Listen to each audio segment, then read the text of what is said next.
संभल हिंसा के बाद जुमे की नमाज को लेकर पुलिस प्रशासन व्यवस्थाओं को चुस्त दुरुस्त करने में जुटा हुआ है। चप्पे चप्पे पर पुलिस फोर्स को तैनात की गई है। ड्रोन कैमरे से जामा मस्जिद की निगरानी की जा रही है। जुमे की नमाज को शांतिपूर्ण संपन्न कराने के लिए पुलिस प्रशासन और उलेमाओं ने मोर्चा संभाल लिया है। उलेमाओं और धर्म गुरुओं ने मुस्लिम समुदाय से अपील की है कि सभी लोग अपने क्षेत्र में आने वाली मस्जिदों में ही नमाज अदा करें, शहर में शांति व्यवस्था बनाए रखें। प्रेस कॉन्फ्रेंस में मंडलायुक्त अंजनी कुमार सिंह ने कहा कि जुमे की नमाज के मद्देनजर हमारे सभी अधिकारियों ने फोर्स के साथ पैदल मार्च किया है। सभी संवेदनशील इलाकों में फोर्स को तैनात किया गया है। मंडल के 5 जिलों में इसको लेकर सतर्कता बरती जा रही है। बाहरी ताकतें यहाँ न घुस पाए, हम इस पर भी नजर रख रहे हैं। संभल में सुरक्षा की दृष्टि से 16 फोर्स की कंपनियों के अलावा कई जनपदों की पुलिस फोर्स को तैनात किया गया है। मंडलायुक्त अंजनी कुमार सिंह ने आगे क्या कुछ कहा, हम आपको सुनाते हैं।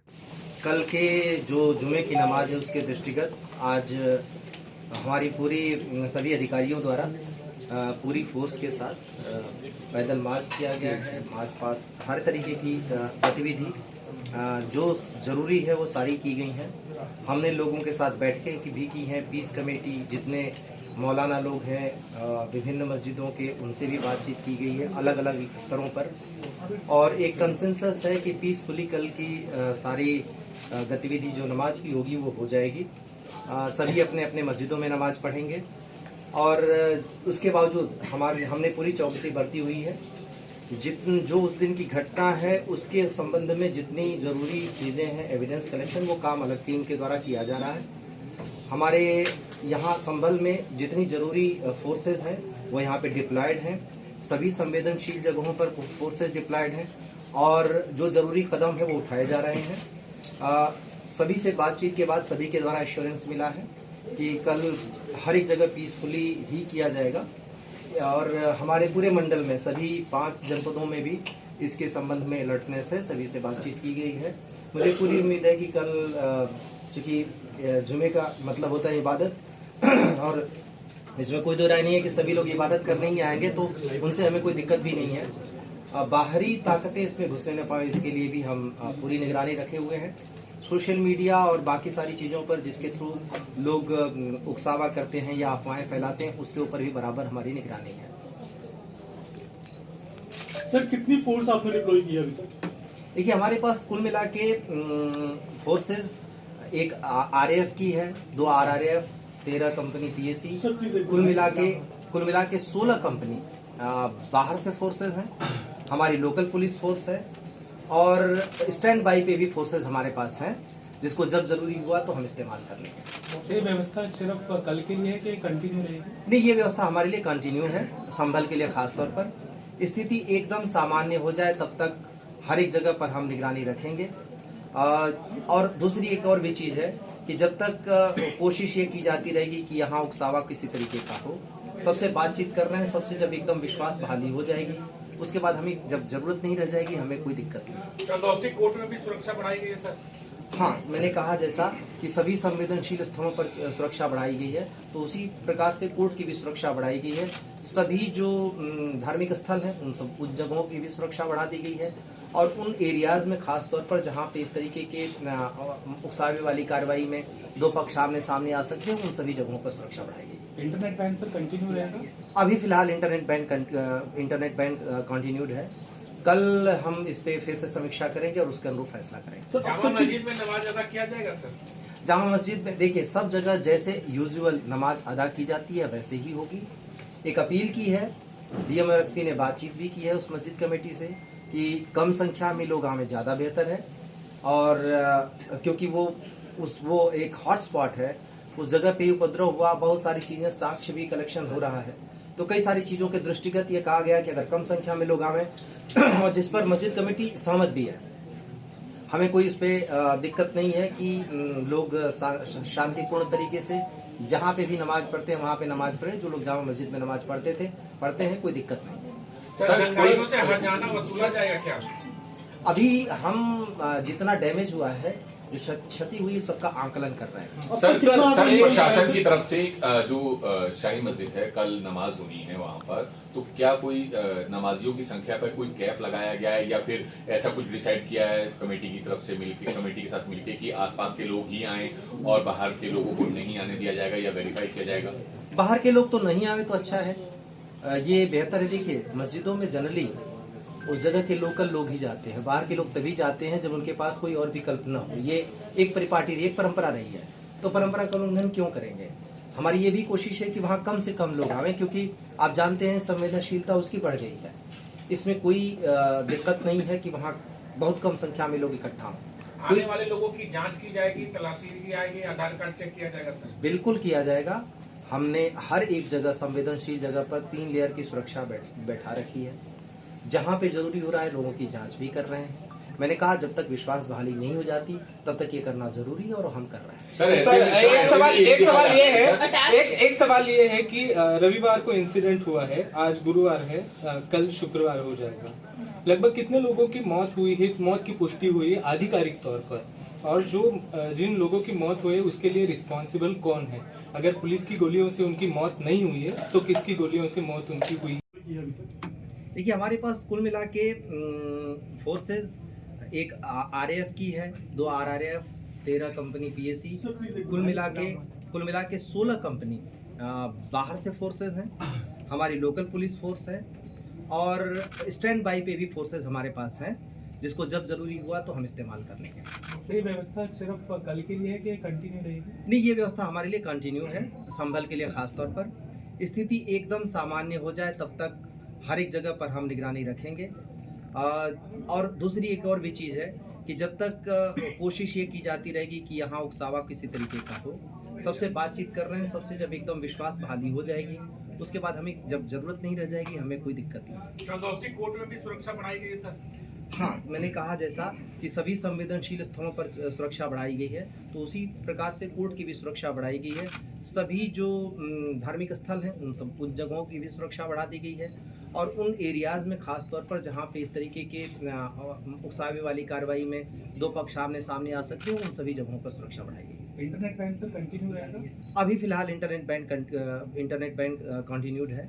कल हम इस पे फिर से समीक्षा करेंगे और उसके अनुरूप फैसला करेंगे। जामा मस्जिद में नमाज अदा किया जाएगा सर? जामा मस्जिद में देखिए, सब जगह जैसे यूजुअल नमाज अदा की जाती है वैसे ही होगी। एक अपील की है, DM और SP ने बातचीत भी की है उस मस्जिद कमेटी से कि कम संख्या में लोग आवें ज़्यादा बेहतर है, और क्योंकि वो एक हॉट स्पॉट है, उस जगह पे उपद्रव हुआ, बहुत सारी चीज़ें, साक्ष्य भी कलेक्शन हो रहा है, तो कई सारी चीज़ों के दृष्टिगत ये कहा गया कि अगर कम संख्या में लोग आवें और जिस पर मस्जिद कमेटी सहमत भी है, हमें कोई इस पर दिक्कत नहीं है कि लोग शांतिपूर्ण तरीके से जहाँ पे भी नमाज पढ़ते हैं वहाँ पे नमाज पढ़े। जो लोग जामा मस्जिद में नमाज पढ़ते हैं, कोई दिक्कत नहीं है। सर, गंगाइयों से हर जाना वसूला जाएगा क्या? अभी हम जितना डैमेज हुआ है, जो क्षति हुई, सबका आंकलन कर रहे हैं। सर, प्रशासन की तरफ से जो शाही मस्जिद है, कल नमाज होनी है वहाँ पर, तो क्या कोई नमाजियों की संख्या पर कोई कैप लगाया गया है, या फिर ऐसा कुछ डिसाइड किया है कमेटी की तरफ से कमेटी के साथ मिलकर कि आसपास के लोग ही आए और बाहर के लोगों को नहीं आने दिया जाएगा या वेरीफाई किया जाएगा? बाहर के लोग तो नहीं आवे तो अच्छा है।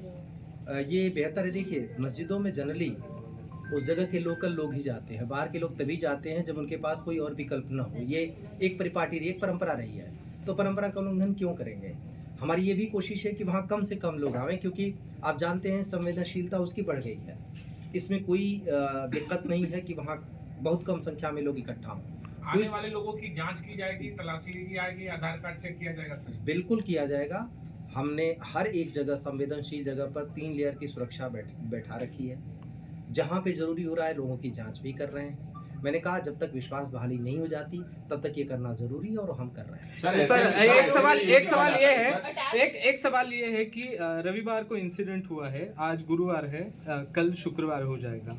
लगभग कितने लोगों की मौत हुई है, मौत की पुष्टि हुई है आधिकारिक तौर पर, और जो जिन लोगों की मौत हुई है उसके लिए रिस्पॉन्सिबल कौन है? अगर पुलिस की गोलियों से उनकी मौत नहीं हुई है तो किसकी गोलियों से मौत उनकी हुई है? ऐसा परिवार वाले आरोप लगा रहे हैं कि पुलिस की गोलियों से ही उनके परिजनों की मौत हुई है। तो इन्वेस्टिगेशन किस हद तक पहुंचा है, और कोई SIT स्थापन की जाएगी, या कोई अभी तक का क्या स्टेटस है पुलिस का? इसके जो 4 लोग या 5 लोग मरे हैं, क्योंकि 5 लोग इज द मोर, बहुत बड़ा आंकड़ा है ये। जो आप कह रहे हैं 5, 6, 10, निश्चित रूप से उसके बारे में साक्ष्य तो होगा हमारे पास। ये आधिकारिक हो चाहे ऑफिशियल चाहे अनऑफिशियल, 4 लोगों की ही मृत्यु हुई है। जिसकी मृत्यु होती है उसका पोस्टमार्टम होता है, उसकी रिपोर्ट होती है। तो 4 लोगों की मृत्यु हुई है और 4 लोगों का पोस्टमार्टम हुआ है। इसमें कहीं दूसरी दो राय है ही नहीं। एक व्यक्ति मुरादाबाद में उपचाराधीन है। दूसरी बात जो आपने कही कि किसकी गोली से मृत्यु हुई, कोई आरोप लगा रहे हैं। आरोप तो सिर्फ एक नहीं 10 लगाए जा रहे हैं। मैं कह रहा हूँ 10 नहीं, आप 100 आरोप लगा लीजिए, साक्षी तो दीजिए। हम जो भी बात बोल रहे हैं हम साक्ष्यों के आधार पे बोल रहे हैं और हर एक चीज प्रामाणिक तौर पे बोल रहे हैं। मैं कहता हूँ हर एक चीज को सुनने को तैयार है। किसने गोली चलाई उसके बारे में साक्ष्य देंगे। मैं पुलिस को भी इससे बरी नहीं कर रहा हूँ। मैं कह रहा हूँ आप साक्ष्य दीजिए, हम उसके बारे में भी जो समुचित कार्रवाई है बिल्कुल करेंगे। अगर कोई दोषी है, किसी को भी किसी की जान यूं ही लेने का अधिकार नहीं है। एग्जैक्टली। तो हम उसमें पूरी तरह कमिटेड हैं कि जांच करेंगे। हमने जितनी बातें अभी तक कही हैं उसके बारे में प्रमाण दिए हैं और लोगों से बातचीत भी कर रहे हैं। लोगों से हर तरीके की इनपुट मिल रही है। लोग सहयोग भी कर रहे हैं और बराबर हम आपके बीच में भी शेयर कर रहे हैं। हम जो कदम उठा रहे हैं, हम इस मामले में पूरी तरह ट्रांसपेरेंट है। तो पहली बात ये, किसी आरोप में नहीं जाऊंगा, किसी बयान में नहीं जाऊंगा। जिनके परिवार में मृत्यु हुई है वो परिवार दुखी है, उसके पास जो भी आएगा कुछ भी कहेगा उस बात को मान लेंगे।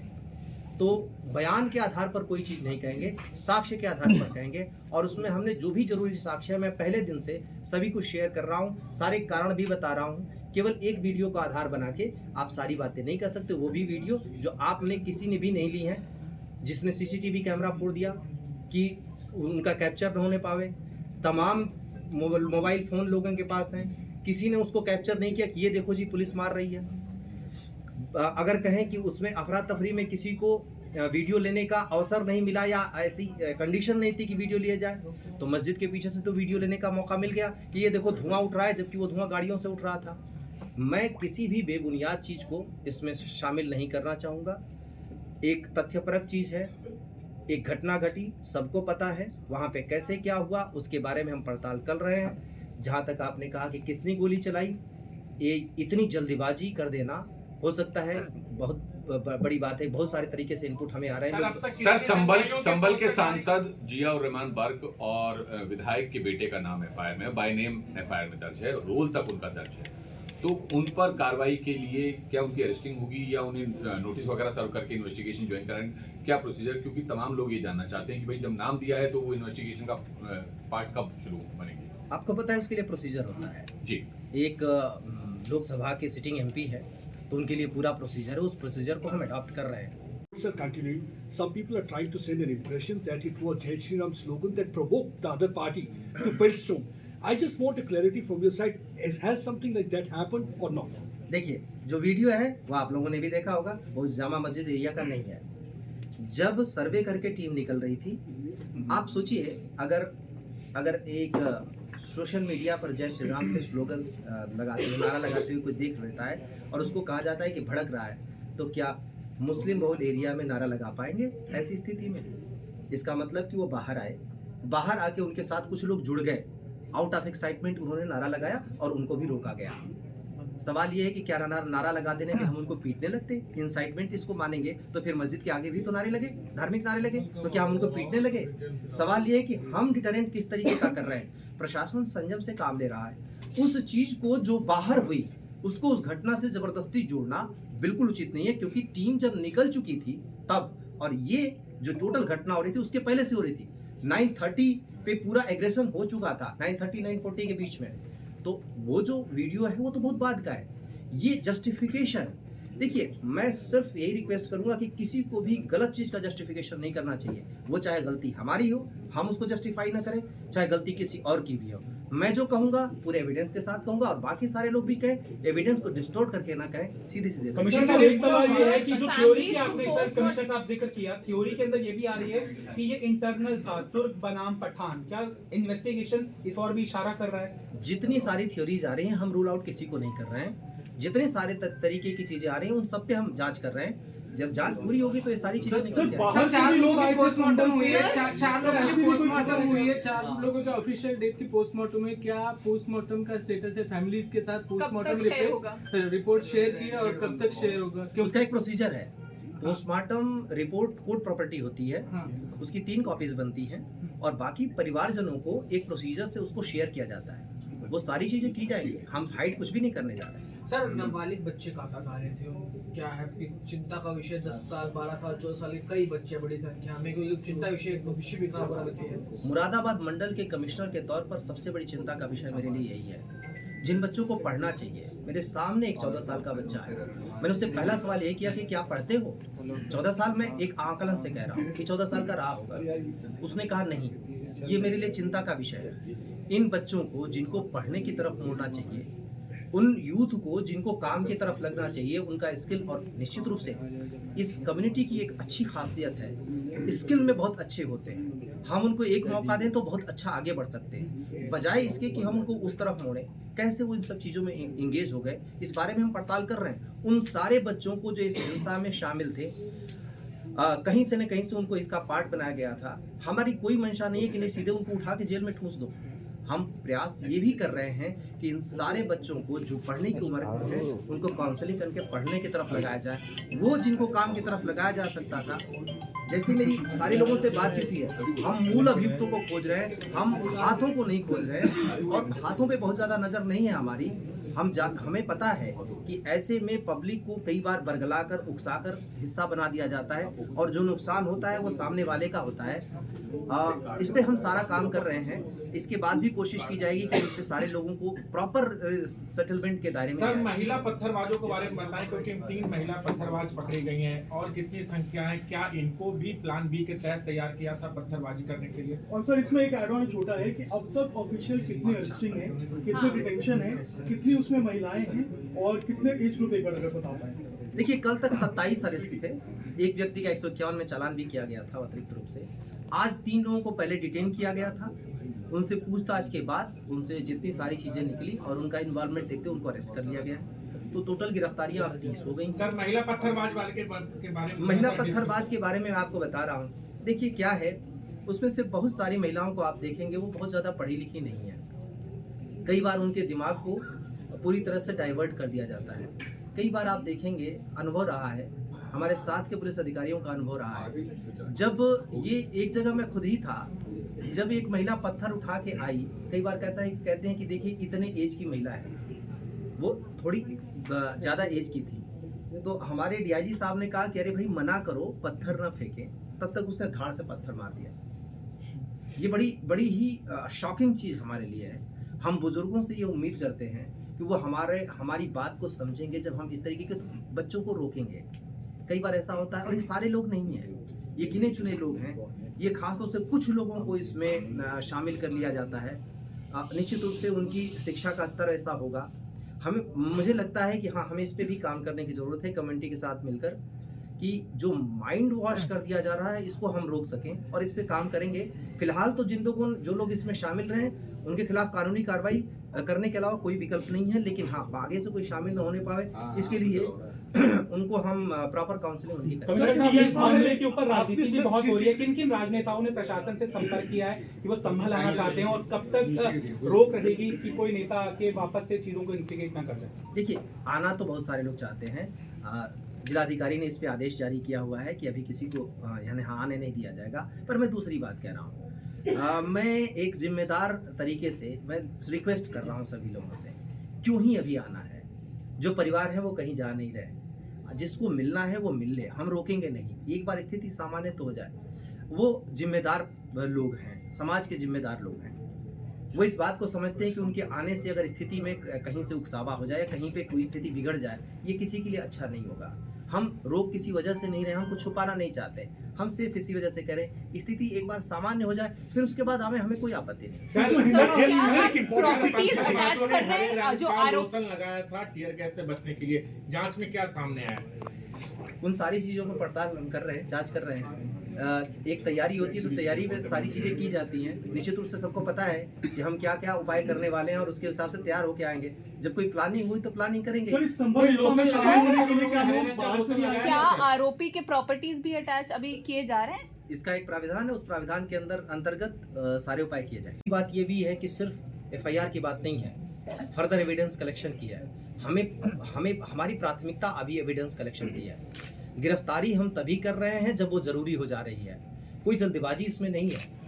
मैंने इसीलिए कहा कि हम साक्ष्य पर ज़्यादा जोर दे रहे हैं, ताकि जिन लोगों ने ये इस घटना को कार्य किया है और जिन लोगों का भी रोल है, हमें ये पूरी बातें कोर्ट तक ले जानी होगी। कहीं पे भी हम कमी नहीं छोड़ेंगे कि हम पूरी इस तरीके से पैरवी करें कि उनको कड़ी से कड़ी सजा मिले, ताकि आगे से कोई इस तरीके की जरूरत न करे। सर वहाँ पे हमने देखा कितनी बड़ी सोहेल का क्या रोल है सर, अब तक सामने आया है? उनका रोल बताया जा चुका है, उस FIR का आधार भी बताया जा चुका है। 2 बार उन्होंने इंटरवीन किया, उनकी वीडियो भी कैप्चर की गई है। कई सारे तरीके के अन्य साक्ष्य भी आए हैं, अभी बातचीत चल रही है, अभी पूछताछ चल रही है। कुछ चीज़ें ऐसी हैं जो आपको अभी बता दूंगा तो इन्वेस्टिगेशन प्रभावित हो सकता है, इसलिए मैं पूरी नहीं बता रहा हूँ, लेकिन जो जिन आधार पर FIR हुई वो हमने बता दी। तो किसी के विरुद्ध भी कोई भी कार्रवाई केवल हम अंदाजे या आकलन या हेस्ट में नहीं कर रहे हैं, बिना साक्ष्यों के नहीं कर रहे हैं, इतना आपको श्योर। सर अब तक पुलिस वाले घायल हुए थे और हमने देखा किस तरीके से संपत्तियों को नुकसान पहुंचाया गया। जो दंगाई आए थे और जिस तरीके से उन्होंने संपत्तियों को नुकसान पहुंचाया, कोई आकलन आप लोगों ने किया है कितना नुकसान पहुंचा है, कितने पुलिस वाले अभी इंजर्ड हैं और किस तरीके से पूरा ये हुआ? देखिए, आकलन अंतिम चरण में है। हम अब सारी चीज़ों को इकट्ठा कर रहे हैं। आपको पता ही है, एक साथ बहुत सारी चीज़ें करनी पड़ रही है, तो आकलन भी हो रहा है और वो अपने अंतिम चरण है। बहुत जल्दी हम उसके भी डिक्लेयर कर देंगे, उसका भी प्रोसीजर है। इस बार जैसे हमने पहले देखा है यूपी में कि पोस्टर लगाए जाते हैं, तो क्या इस बार उनके पोस्टर शहर में चौराहों पे लगाए जाएंगे? आपको पता है इसके बारे में प्रोसीजर है, विभिन्न माननीय अदालतों के निर्देश हैं, उसके अनुपालन में ही जो भी किया जाएगा। हम कानूनी दायरे से बाहर एक भी चीज नहीं करेंगे। सर अब तक जितने 4 लोगों की पुष्टि की गई है सर, उनमें कितने परिजनों की ओर से सर FIR कराई गई है और क्या नामजद कराई गई है या अज्ञात में कराई गई है? सर 4 लोगों की मृत्यु हुई है, 4 लोगों के परिजनों के द्वारा FIR दर्ज कराई गई है। हाँ, संभल में एक व्यक्ति उपचाराधीन है, उनके परिजन की तरफ से मुरादाबाद में 0 FIR कराई गई है और चूंकि उपचाराधीन है तो जाहिर सी बात है अभी हत्या के प्रयास में ही किया गया है। सर अभी तो सर नामजद है सर, अज्ञात में दर्ज कराई गई 4 परिवारों की ओर से सर FIR अज्ञात में है। सर अभी तक जो इन्वेस्टिगेशन, अभिषेक एक सेकंड सर साजिश की बात हिमांशु सर एक सेकंड सर, अभी तक जो इन्वेस्टिगेशन हुई है उसमें कहीं ना कहीं ये लग रहा है कि ये जो दंगा था ये पहले से प्री प्लान था, और अगर प्री प्लान था तो ये कितना बड़ा इंटेलिजेंस फेलियर है लोकल पुलिस का, और क्या पुलिस के अधिकारियों के खिलाफ भी एक्शन लेने का कोई प्लान है आपका? देखिए, जब आप दंगा है तो इसका इन्वेस्टिगेशन हुआ है। देखिए, ये भी एक थ्योरी है जो चलाई जा रही है कि इंटेलिजेंस फेल्योर, प्रशासनिक फेल्योर। मैं इस पे बहुत स्पष्ट कर दूं आपको, मैंने पहले भी बताया था कि हमें इनपुट था, उसके अनुरूप हमने व्यवस्था की थी। हमारे पास जितनी अवेलेबल फोर्सेस थी वो हमने लगा दी थी। आपने देखा, हमने ड्रोन कैमरा लगाया था। अगर इंटेलिजेंस नहीं रहा होता तो हमने ये सारी व्यवस्थाएं क्यों की होती? छतों पे पुलिस लगाई थी और बाकी सारी जगहों पर 5 कंपनी PSC थी और अपनी जो लोकल फोर्सेस थी वो तो थी ही थी। जब आप सवाल कर रहे हैं तो ऐसा लग रहा है कि जैसे मेले में भगदड़ हो गई कि प्रशासनिक व्यवस्था फेल हो गई, या फिर कहीं बम फट गया कि प्रशासनिक व्यवस्था फेल हो गई। लोग पत्थर लेके हमला करने आए, उसके लिए जो जरूरी माकूल जवाब था हमने दिया। फेलियर कहाँ है? अभी भी हम आगे कर रहे हैं। ऐसी स्थिति में आप क्या प्रशासन से चाहते हैं? हमने जितना डिटरेंट था उतना करने के बाद जो अनुमन्य साधन है उससे रोका, बहुत जल्दी इस पे कंट्रोल पा लिया। आप मुझे समझ में नहीं आता है कि ये इंटेलिजेंस फेलियर और प्रशासनिक फेलियर की बात चलाई कैसे जा रही है। सर अगर आपके पास इंटेलिजेंस था तो उनको इकट्ठा क्यों होने दिया? जब आपको पता था कि लोग पत्थर लेके आने वाले, आप ही कह रहे हैं इंटेलिजेंस था, तो इतने लोगों को इकट्ठा कैसे होने दिया? देखिए, मामले में संवेदनशीलता रहेगी, इतना तो पता था किस तरीके से चीजों की। जब इंटेलिजेंस आता है तो इतना एक्यूरेट नहीं आता कि यही करेंगे। हम एक एप्रीहेंशन करते हैं कि क्या क्या चीजें हो सकती हैं। हमने एक सर्वे किया था, आप देखेंगे ईंट चला रहे हैं, पत्थर इकट्ठा कर रहे हैं की बात तो बाद में आई। ईंट चला रहे हैं, ईंट कौन सी है? निर्माण की ईंट है। अगर हम सबकी ईंट उठाने लगते तो कहते साहब देखो ये ईंटें उठाने लगे, पुरानी दीवारों से ईंटें निकाली गई। ये भी आपको कैमरे में कैप्चर दिखा दूंगा। तो जो चीजें की गई हैं वो तत्काल की गई हैं। ऐसे में जब आप कह रहे हैं कि इकट्ठा क्यों होने दिया गया, आप लोगों ने उस जगह को विजिट किया है, कितनी सारी गलियां आपने देखा। आप कितनी हम फोर्सेज लगा देंगे? अगर पूरी फोर्सेज लगाएंगे तो एक साथ कितनी सारी फोर्सेज चाहिए होंगी?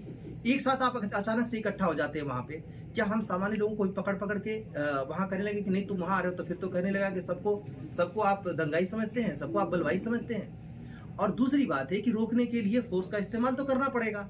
जब फोर्स का इस्तेमाल हो रहा है तब भी सवाल उठ रहे हैं कि पुलिस ने इतना फोर्स का इस्तेमाल क्यों कर दिया, ये देखिए जी ऐसे कर रहे हैं वैसे कर रहे हैं। जो भी हमने किया अनुमन्य तरीके से जो भी हो सकता था किया, लेकिन जो वहाँ आए थे उस एरिया में दुकानें बंद करा दी गई थी, बैरिकेडिंग की गई थी। तो जो वहाँ आया था वो कोई ऐसा नहीं था कि मेले में आया था, अपने काम से किसी आया था। उनका टारगेट बड़ा फिक्स था कि वो क्यों वहाँ पे मौजूद थे। जो भी थे मौजूद थे। मुझे नहीं समझ में आता कि कैसे उसके साथ सिंपैथी हो सकती है। कोई स्टूडेंट एजिटेशन नहीं था, कोई किसान आंदोलन नहीं था। यहाँ पे कुछ लोग आए थे और उसी पर्पज से आए थे। मस्जिद पे पत्थर चलाई गई, आप बताइए कहाँ से जाया जाए। मैं किसी को जस्टिफाई भी नहीं कर रहा हूँ, किसी को डिफेंड भी नहीं कर रहा हूँ, लेकिन जो किसी को डिफेंड कर रहा है मैं उससे ये सवाल कर रहा हूँ कि आप ये चीज कैसे कह सकते हैं। आप जब भी रहे ओपन रहिए।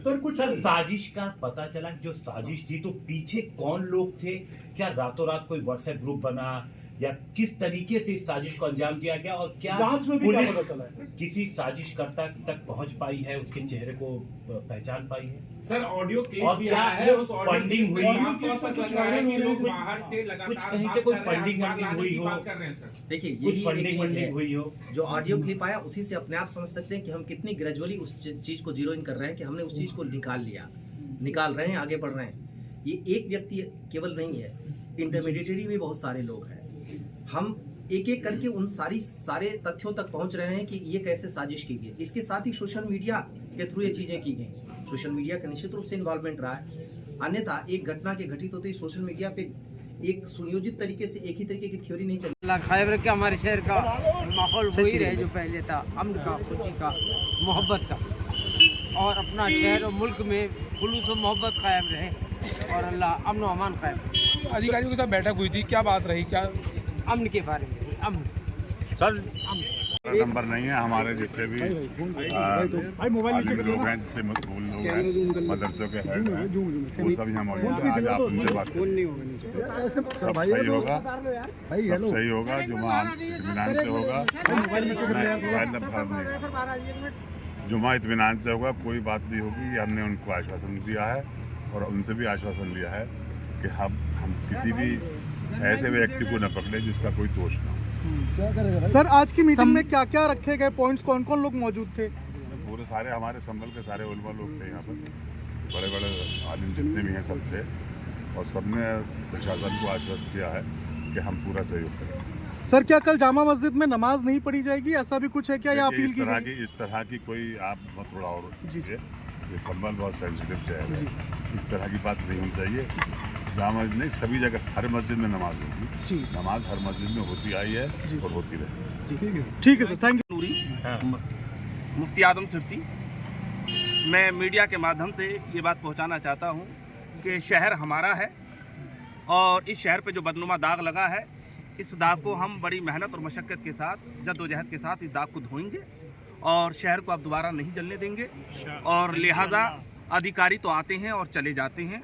मैं इस चैनलों के ज़रिए से ये दुनिया को संदेश देना चाहता हूँ कि हम ज़िला संभल कल भी अमन शांति का गहवारा था, आज भी अमन शांति का गहवारा है, और सांप्रदायिक दंगों से हिंदू मुसलमान सिख ईसाई सबका नुकसान होता है।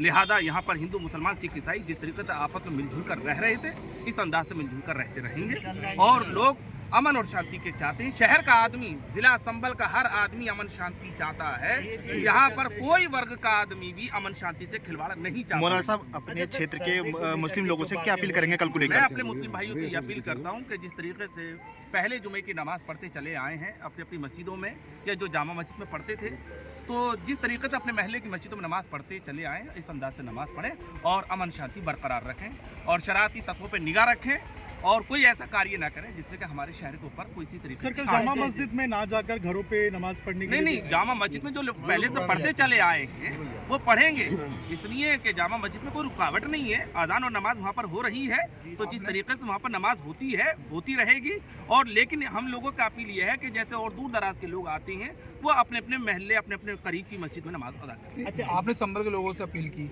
संभल के बाहर के लोगों से क्या अपील करेंगे जो लोग बाहर से आना चाहते हैं? नहीं, बाहर से लोग कौन, वो कोई भी आदमी बाहर का संभल में आने के फसाद कायम ना करे। हम ये चाहते हैं यहाँ सब अमन शांति के साथ रहते हैं, तो अमन शांति के साथ जिस चीज को लेकर विवाद हुआ सर्वे को लेकर के, उसके बारे में क्या कहेंगे? कि जैसे रिपोर्ट भी दाखिल वो कोर्ट का मामला है और कोर्ट का मामला जो है उसको कोर्ट में ही देखा जाएगा। ठीक है। अच्छा सर, ज्यादा लोग शाही जामा मस्जिद में ना, ये भी हमने कह दिया है कि कोई लोग जो है बाहर से आने वाले न जाएं। जो पढ़ते हैं वही पढ़े नमाज, जो पुराने पढ़ने वाले कोई नमाज पढ़े। ठीक है। देखिए, हमारी रूटीन पुलिसिंग है, जैसा कि आप सभी जानते हैं। हम लोग शाम के समय में थाना क्षेत्रों में फुट पेट्रोलिंग करते हैं, लोगों से संवाद स्थापित करते हैं।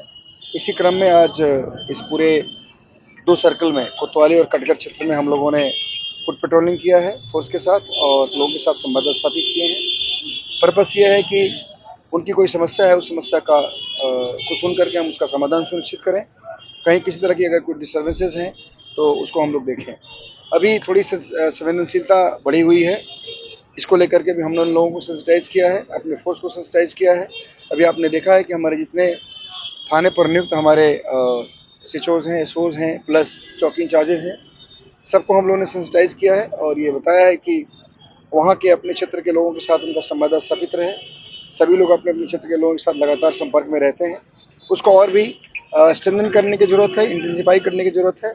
और सोशल मीडिया पे बहुत सारे ऐसे वीडियोस, बहुत सारे ऐसे फैक्ट्स जो अनवेरीफाइड होते हैं, कहीं और जगह का होता है, उसका मिसयूज होता है, उससे र्यूमर मॉन्गरिंग कराने का प्रयास होता है। उसके बारे में भी हमने यहाँ लोगों को अलर्ट किया है। देखिए, कल जुमे की नमाज है, तो जुमे की नमाज में जो हमारी व्यवस्था रहती है वह व्यवस्था इन प्लेस है। और हमारे यहाँ जो जुमे की नमाज में जो स्कीम हमारे यहाँ रहती है, जनरल सेक्टर की स्कीम, वो हमारी कल रहेगी। पुलिस अधिकारी और मजिस्ट्रेट साहबान सभी लोग हम लोग साथ साथ अपने अपने एरिया में रहेंगे और ये सुनिश्चित कराएंगे कि कल जुमे की नमाज से